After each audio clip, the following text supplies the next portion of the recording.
I pledge allegiance to the flag of the United States of America and to the republic for which it stands, one nation, under God, indivisible, with liberty and justice for all. The vision of Doral Academy Charter Middle High School is to set the standard for outstanding student achievement while providing a safe and nurturing academic environment. Rise and shine, Firebirds. I'm Alyssa Zabala. Today is April 16th, 2021, and welcome back to the 27th episode in the second season of our weekly show, The Rise. Coming up on today's show, Paula Posada with an inside look at a growing club, a take on how virtual school has impacted a student with autism, Leslie Velasquez with this week's trending topics, and your weekly sports report. All this and more coming up on this edition of The Rise.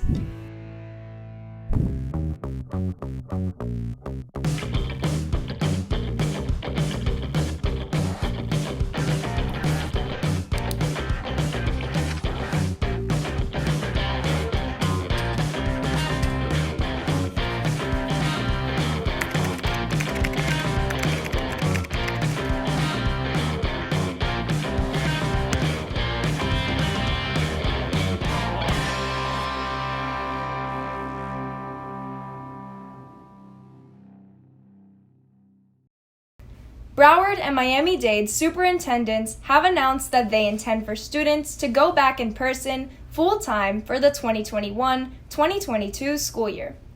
Broward Superintendent Robert Runcie said that there will not be a hybrid option and that all students must go back for face-to-face instruction. Students will either choose to return to their school campus or they must do learning through the county or the state. Many gathered for a third night of protests on Tuesday to express anger over the police killing of Don Wright, a black man in a Minneapolis suburb. The protest's purpose are to make prosecutors decide whether to charge the officer authorities say shot him. The Washington County prosecutor is weighing charges for former Brooklyn Center police officer Kim Potter in the fatal shooting of 20-year-old Wright. With the rise of video games, virtual competitions and teams have been going more prominent in high schools, and Doral Academy has certainly taken advantage of that. Here's Paula Posada with a look at the Doral esports team. It is no surprise that our school clubs have been affected by the current pandemic.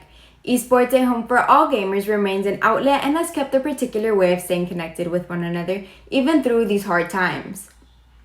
Esports, I'd say, is just a group of people playing together to not only have fun with each other, but really push to be better at the game and to get some awards from it. The club is a group of motivated teenagers that has the passion to play video games and to move on to a better stage to show that video games are not just a way of entertainment, but they're able to accomplish other things as well. Not only is esports viewed as a channel for its participants, it is also a passion for many. With the challenge COVID-19 has brought us, the club managed to stick together through a virtual world. Due to the corona, we're unable to actually meet up in real life. So, such as we used to go to the club and play together so we can communicate since everyone's right next to each other. But due to corona, we're unable to do that when we have to stay home and play through our computer and internet. I see esports growing to not only be bigger in our school, but just be a bigger part of a lot of students' lives in many schools, because it's starting to be a much more recognized and appreciable sort of event. Signing off from Firebird TV, I'm Paula Posada. Online school has affected nearly every student, changing our daily routines to be more focused on technology than ever before. However, with this month being Autism Awareness Month, we wanted to highlight the experience of a virtual autistic student and her transition through this change.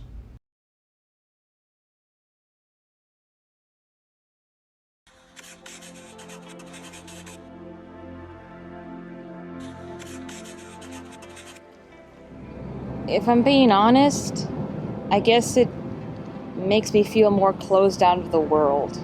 I mean, especially with someone so introverted like me, and I admit it. I mean, sometimes it just makes me feel more isolated.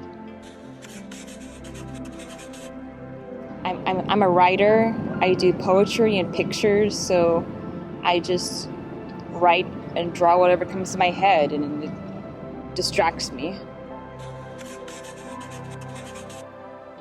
You might see that one kid in the classroom who's more distant from the rest. Don't turn them away. At least talk to them. At least get to know them, because you might just end up meeting someone very different, and that's a good thing. Just try not to get caught up in those bad voices in your head, because they're only going to make things worse. So just try and turn away from them and look at something more positive in life. Like, I mean, at least you're gone this far. I mean, there's millions that couldn't make it. At least you're here now. That's the most important thing you need to think about.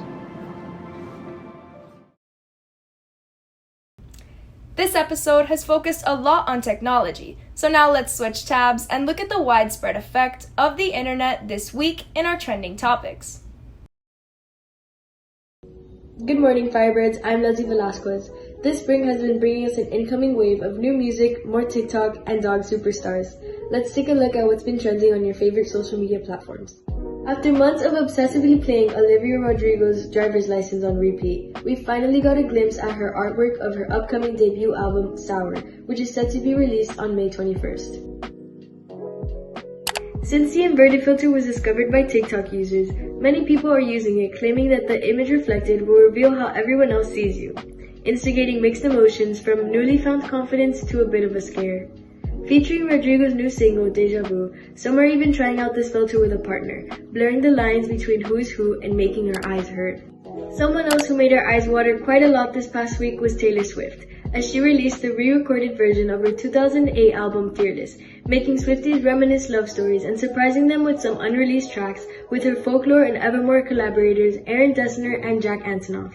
Swift will forever surprise us. Signing off, I'm Leslie Velasquez. As always, our sports teams have been going the extra mile with their performance, showcasing the Firebird spirit in the best way possible. Here is your weekly sports report. Good morning, Firebirds. I'm Richard Weber, and this week our sports teams have been destroying the competition. Here's what's been going on in sports.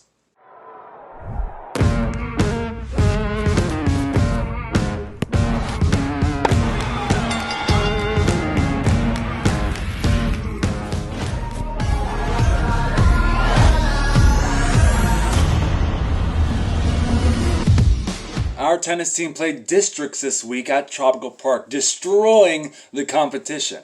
They won the title of Districts 2021 champions. They're moving on to regionals next Tuesday. Our Doral baseball team unfortunately lost their game against Braddock 11-6.